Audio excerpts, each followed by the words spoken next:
You probably have a budget for your house or your personal spending, but what do you know about carbon budgets? Instead of money, a carbon budget looks at carbon dioxide, a greenhouse gas that traps heat in our atmosphere. We add carbon dioxide to our atmosphere every day in all kinds of ways, and the more we add, the more we heat up. At a certain point, we will put too much carbon dioxide into the atmosphere to prevent raising the Earth's average temperature by 1.5 or 2 degrees, which is the goal set by the Paris Agreement. You can think of that as overspending, and that's where budgeting comes in. A carbon budget tells us how much carbon dioxide we can emit in order to stay below a certain level of warming.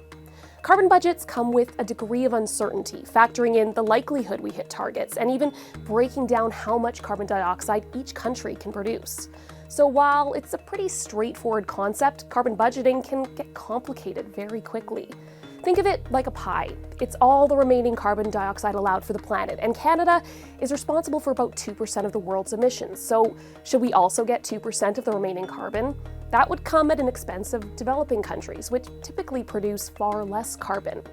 So in that sense, do we divide it by population, which would shrink our slice down so much we'd likely burn through it within a few years? A United Nations panel on climate change found we have about 500 gigatons of CO2 until we hit our cap, and a 50% chance to limit warming to 1.5 degrees.